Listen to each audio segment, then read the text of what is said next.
Our hearts beat to the city streets. We began to feel the fire. We rise like tall buildings as the chemicals, they take us higher. The night's young and it's just begun as she puts her hand in mine. We wanna chase the night, wanna dance to the light, pull stars from the sky, just two hearts running wild. Never sleep, never stop.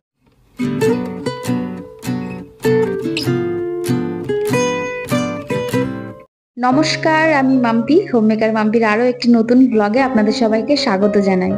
আজ হচ্ছে রবিবার আর এখন বাজে সকাল 9টা। তো এখন থেকে ভিডিওটি শুরু করলাম আপনাদেরকে সঙ্গে নিয়ে। আশা করছি ভিডিওটি আপনাদের খুব ভালো লাগবে। আজকে সোজা রান্নাঘর থেকেই ভিডিওটি শুরু করলাম। আর অন্যান্য দিনগুলো সকালে ঘুম থেকে উঠেই আপনাদের সঙ্গে ভিডিও শুরু করি।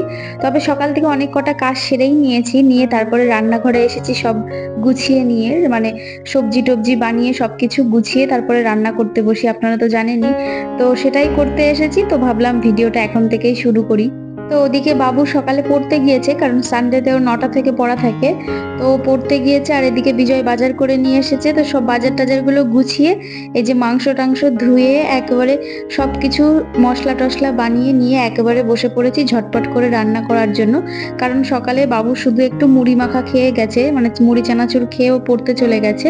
তো এসে খাবে, যদিও ওকে বলেছিলাম ম্যাগি ট্যাগি কিছু করবো, ও বললো যে না খাবো না, আমি বাড়ি এসে কষা মাংস দিয়ে ভাত খাবো, তুমি তাড়াতাড়ি মাংস রান্না করে রেখে দেবে।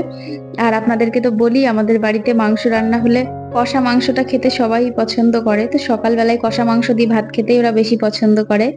তো সেটাই করব। তো এখন ওই 10টা মতো বাজে।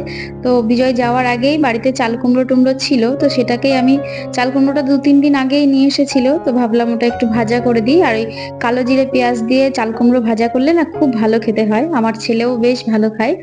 তো সেটা করে রেখেছি আর ঝটপট করে একটু মাংস কষিয়ে নেব।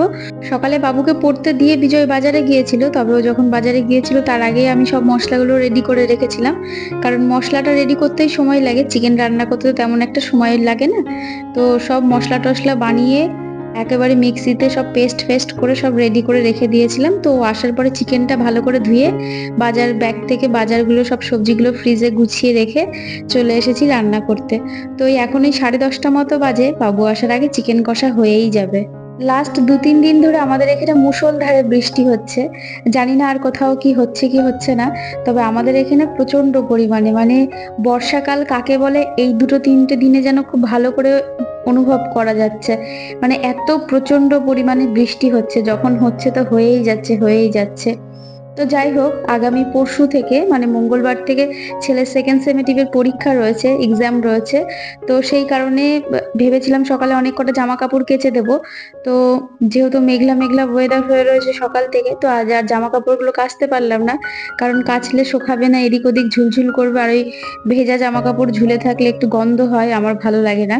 তো সেই জন্য ভাবলাম 2টো দিন আর নাই অপেক্ষা করি, সে 2টো দিন পরে একবারে সব কেচে দেওয়া যাবে। তবে ছেলের ইউনিফর্ম গুলো কেচে দিয়েছি, কারণ ওর যেহেতু মঙ্গলবার থেকে এক্সাম রয়েছে, বাই চান্স আগের দিন যদি না শোকায়, তো ওর ড্রেসগুলো সব কেচে দেওয়া হয়ে গেছে। তো যাই হোক, এদিকে মাংসটাকে খুব ভালো করে কষিয়ে নিয়েছি, দেখতেই পেলেন খুবই ভালো করে কষিয়েছি। মাংস যত কষানো যায় তত ভালো টেস্ট হয়। তো কষিয়ে ছেলের জন্য বাটিতে করে তুলে রেখেছি, ওটা ছেলে আর বিজয় দুজনের জন্যই। তো এই যে ওদের দুজনকে খেতেও দিয়ে দিয়েছিলাম বাবু পড়ে আসার পরে। তো ওদিকে মাংসটা ফুটছে, ওদের যেহেতু খাওয়া হয়ে গেছে, তো আমি টেবিলটাকে খুব ভালো করে মুছে ভাতটাকে এখানে এনে রেখে দেবো, আর যে কুমড়োটা ভেজেছিলাম সেটাও রেখে দেবো। মাংসের ঝোল এখনো হয়নি, তো সেটা নেমে গেলে তারপর ওটাকেও টেবিলে রেখে দেবো।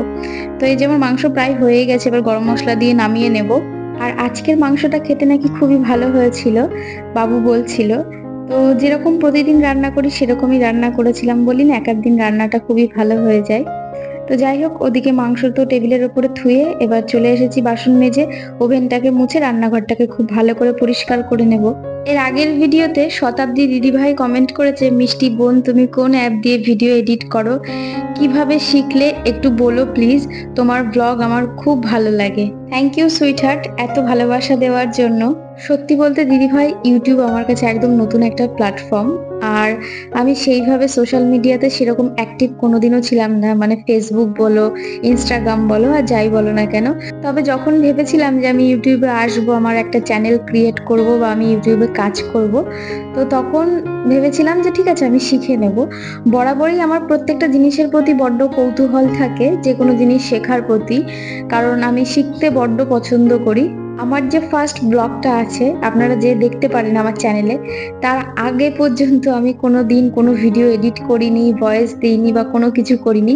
হয়তো সেই টাইমে আমার সাউন্ড অনেক আস্তে ছিল, আর অনেক আমি ঘাবড়েও ছিলাম বিষয়গুলো কিরকম হবে না হবে, আর সবাই সেই জিনিসটাকে কিভাবে নেবে না নেবে।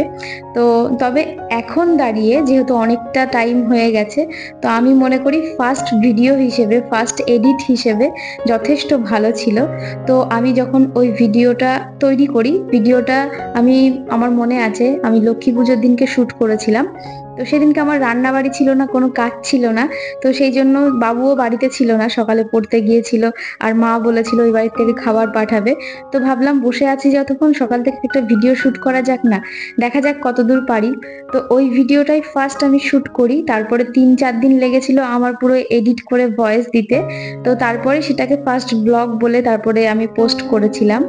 ভিডিও বানিয়ে থাম্বনেল বানিয়ে আমি নিজে 10 বার দেখেছি, তারপরে বাড়ির প্রত্যেকটা মেম্বারকে আলাদা আলাদা করে দেখিয়েছি। তারপরেও আমার কত ছিল, মানে ভয় ছিল যে আমি পোস্ট করব কি করব না, আদেও লোকে দেখবে কি দেখবে না। তো মা বাবা বলছিল কর কর, ঠিক হবে, ভালো হবে, বেশ ভালো হয়েছে, ছাড় না। তারপরে সবার কথা শুনে নিজের মনে একটু বল নিয়ে এসে তারপরে সেই ভিডিওটি আমি পোস্ট করেছিলাম। আমার ভিডিও দেওয়ার 3 নম্বর কি 4 নম্বর ভিডিও দেওয়ার পরপরই আমার ঠাকুরদা মারা যায়। তো তারপরে আমি ভিডিও দেওয়া একদম প্রায় বন্ধই করে দিয়েছিলাম, ভীষণ ইররেগুলার হয়ে গেছিলাম।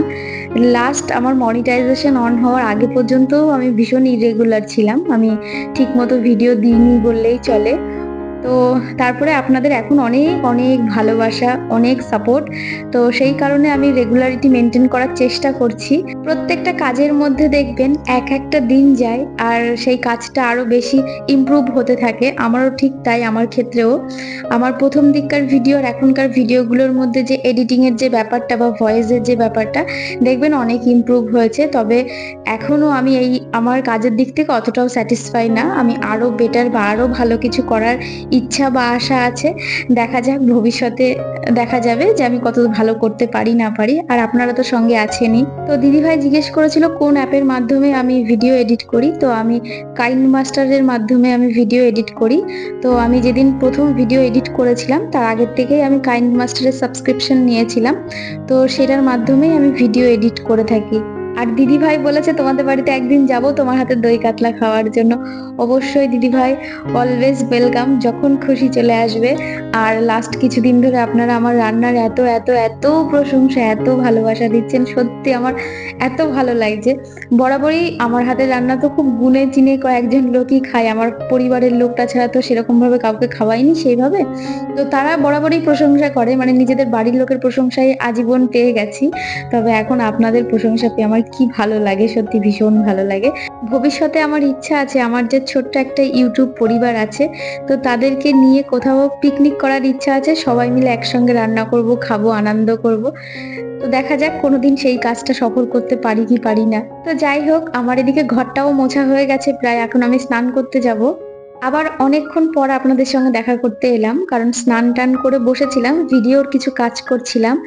আর এদিকে এখন আমরা খেতে বসবো, আর বাবু ওদিকে বললো মা স্যালাডটা আমি বানাই। আমি বললাম ঠিক আছে বানা। খুব একটা ভালো বানাতে পারে না, তবুও বানাচ্ছে, চেয়েছে বানাতে, বানা। আর আজকের রান্নাগুলো আপনাদের সঙ্গে লাস্ট একবার শেয়ার করি। এই যে কুমড়ো ভাজা, টেস্টি টেস্টি চিকেন। তো চলুন খাওয়া দাওয়া করে আসি। তো এদিকে খাওয়া দাওয়া করে চলে এসেছি ফল ধুতে, কারণ বিজয় দুপুরে আসার সময় কিছু ফল নিয়ে এসেছে, আম আর আনারস নিয়ে এসেছে। তো এটাকে ভালো করে ধুয়ে রেখে দেবো, জল শুকিয়ে গেলে তারপর ফ্রিজে রেখে দেবো ভেবেছিলাম। তবে বিজয় বললো আনারসটা এখনই কাটো, কারণ এখনই খাবো। আমি একদম পাকাটাই নিয়ে এসেছি যাতে এখনই খেতে পারি, 2 দিন রাখলে হয়তো বেশি পেকে যাবে। তো সেই জন্য এই যে বানাতে বসেছে, আর দেখেছেন বানাতে বানাতেই আমার হাত কেটে যাচ্ছিল। এই আনারস বানানো যে কতটা ডিফিকাল্ট বিষয়, আর আমার বটি এমনিতেই খুব একটা ভালো না, মানে এইসব বড় বড় জিনিস বা বড় বড় মাছ কাটার জন্য একদমই না, জাস্ট সবজিগুলো কাটার জন্য ঠিক আছে। আর এই আনারস খেতে ভালো লাগে, কিন্তু বানাতে যে কি বিরক্তি লাগে, সব থেকে বিরক্তি লাগে ওই আনারসের যে চোখগুলো আছে না, ওইগুলো সেই খুঁটে খুঁটে বাছতে বেশি বিরক্তি লাগে। আর আজকের আনারসটা এত মিষ্টি আর এত জুসি ছিল, মানে নিচে পুরো একেবারে রসে থই থই করছে, মনে হচ্ছে কেউ জল ঢেলে দিয়ে গেছে, এত রস বেরিয়ে গেছে আজকের আনারস। এমনি আনারস কাটতে গেলে বিরক্তি লাগে, তারপরে রস একেবারে চুইয়ে চুইয়ে নিচে পড়ে যাচ্ছে। যারা আমার নতুন ভিডিও দেখছে, যারা আমার চ্যানেলে নতুন ভিউয়ার্স রয়েছে, তাদের একটাই কমন প্রশ্ন, তোমার ছেলে কোন ক্লাসে পড়ে আর তোমরা কোথায় থাকো, তোমাদের বাড়ি কোথায়? তো যদিও আমি এর আগের ভিডিওগুলোতে অনেক কবার বলেছি, হয়তো তারা সেই ভিডিওগুলো দেখেনি, তো আমি আবারও বলে দিচ্ছি। আমরা কৃষ্ণনগরে থাকি, আমার শ্বশুরবাড়ি বাতকুল্লা ছিল, এখন আমরা কৃষ্ণনগরে থাকি, আর কৃষ্ণনগরে আমার বাপের বাড়িও রয়েছে। আর আমার ছেলে ক্লাস 8-এ পড়ে। তো এদিকে আনারসটা বানিয়ে নিয়েছি, আর নিচে তো একেবারে রসে ছড়াছড়ি, মনে হচ্ছে চারিদিকে পুরো মিষ্টির রস। আর আনারসের গন্ধটা না আমার ভীষণ ভালো লাগে, সারা ঘর একেবারে আনারস আনারস হয়ে রয়েছে। তো যাই হোক, ফ্লোরটা খুব ভালো করে মুছে যে বটিটাও ধুয়ে রাখছি, কারণ এমনিতেই আজ কদিন ধরে না খুব ডায়ের উৎপাত হয়েছে, যদিও বর্ষার টাইমে এই কালো কালো যে ডাইগুলো হয় না, সেগুলোর উৎপাত হয়েই থাকে। তো যাই হোক, মানে এই আম কাঁঠালের সময় ওই ডাইগুলো আসে আর কি, কোথাও একটু চোকলা টোকলা, ফলের চোকলা টোকলা থাকলেই ওরা আসা যাওয়া করে। তো যাই হোক, আনারস বানিয়ে নিয়েছি, তো চলুন খাওয়া যাক।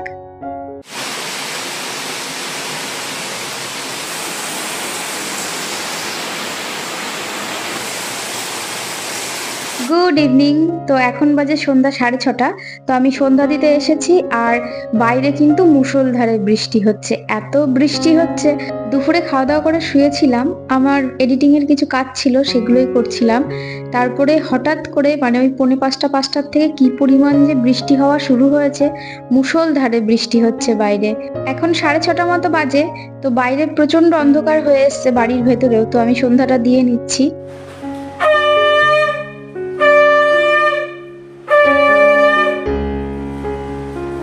তো ওদিকে আমার সন্ধ্যা দেওয়া হয়ে গেছে, আর শাক বাজিয়ে ধুয়ে রেখেও দিয়েছি, আর এবার একটু ঘরে আর তুলসী মন্দিরে ধূপ দেখিয়ে দেব।